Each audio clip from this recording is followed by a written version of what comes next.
Hi, surprise, we're doing a little Facebook Live thing today.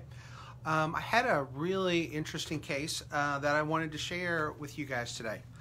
So we started with a young man who was referred at the end of July to come see me. He had seen Dr. Obenchain here in Pensacola, and he had diagnosed him with Convergence Insufficiency.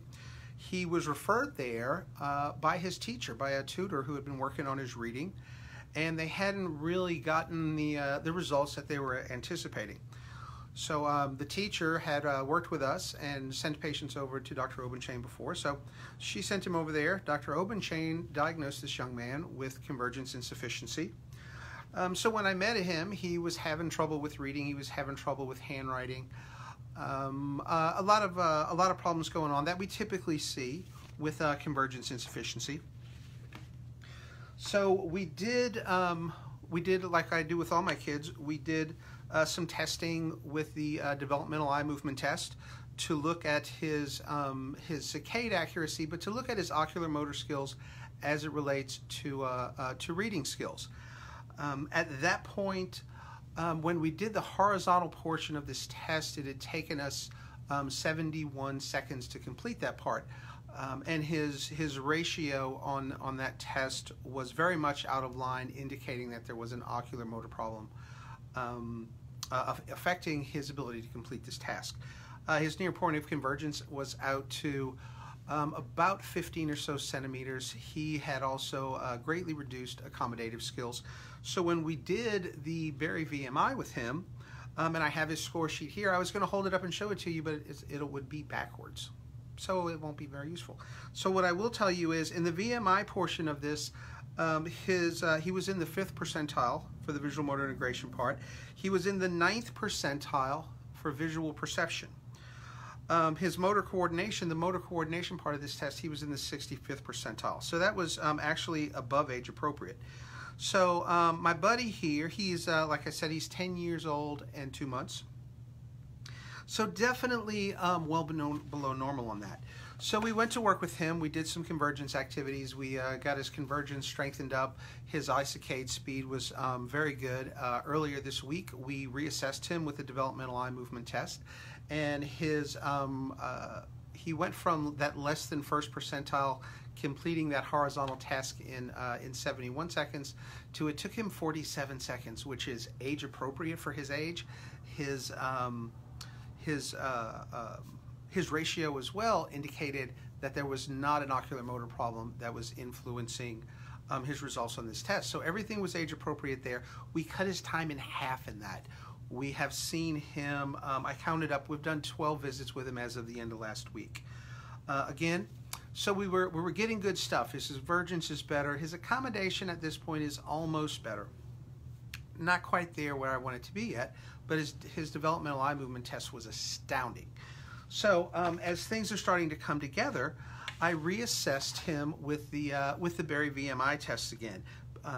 So again, we've done 12 visits with him. About 40 minutes of his 1-hour sessions were just doing ocular motor activities, whether it was saccade things, tracking, convergence activities, accommodative activities. So we reassessed, and we would spend 10 or 15 minutes focusing on saccade speed sometimes. Sometimes we would do some geoboard tasks where we're copying one design to the other.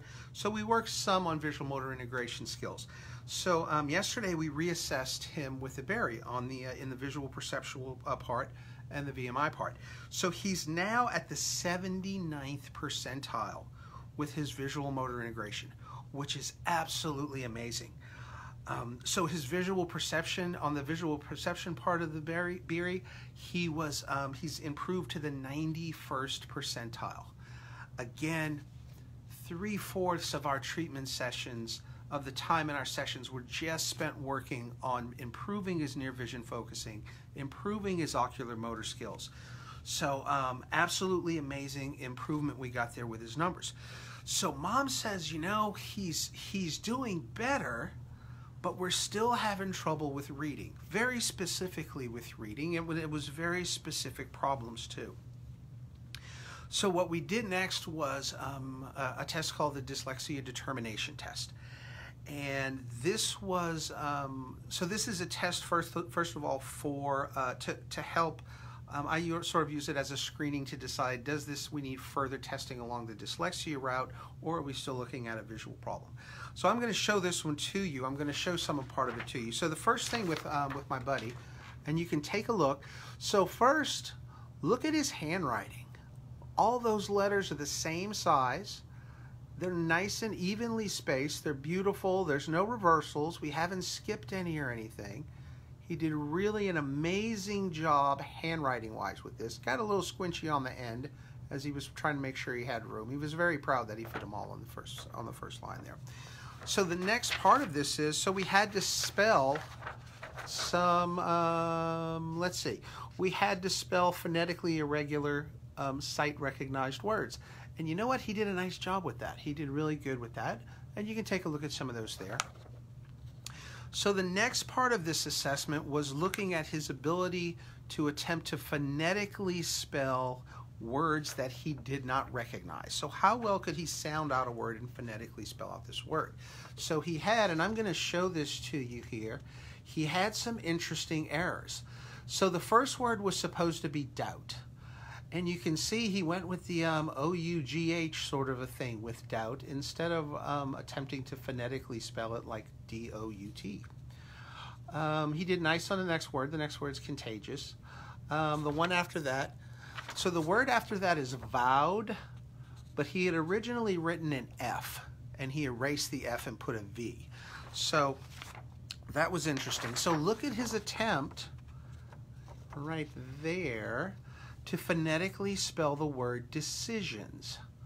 So we're seeing some confusions about where those S sounds are and how phonetically that doesn't quite look right.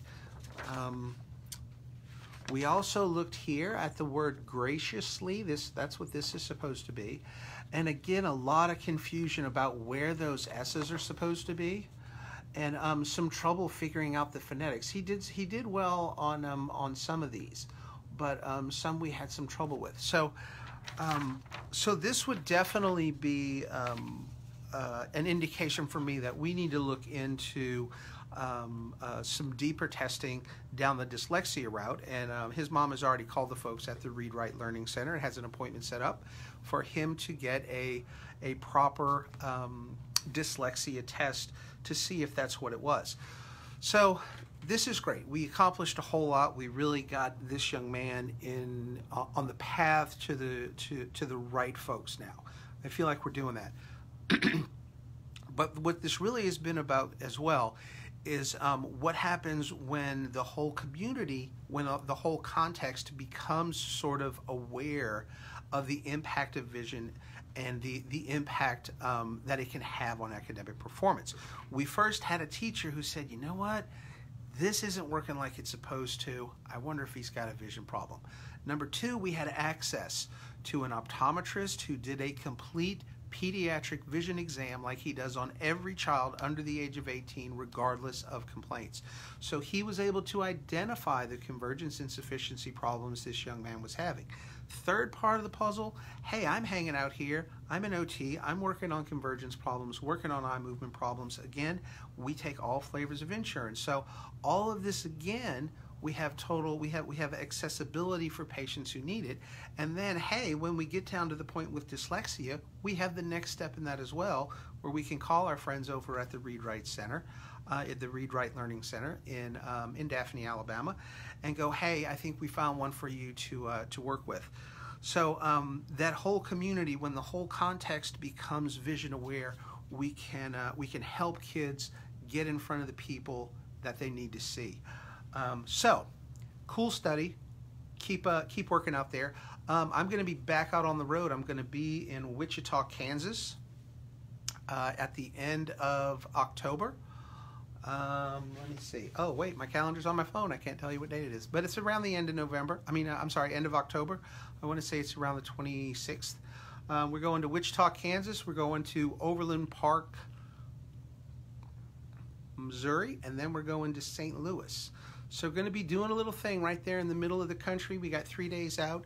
After that, we're going to be in Phoenix. We're going to be in Albuquerque, and then we're going to be doing 3 days up in Colorado.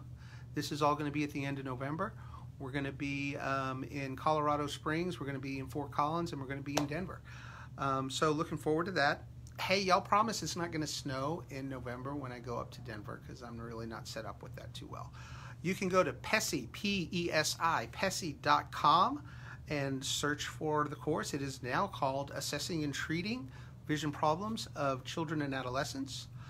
So you can search for that, or you can just search for my last name, Constantine, C-O-N-S-T-A-N-T-I-N-E, and it'll show you the course. It's going to be a live webinar too, in that week that we are in Phoenix, I believe, which is towards the beginning of November. So go to PESI.com, find us. Hey, Sarah, thanks a bunch. Sarah came to the course. She said it was great. I do my best to be safe. They don't let me drive the plane, so I really have to put a lot of trust into the pilots that are doing that. Once I land, though, I take control of the rest of it. It's been great.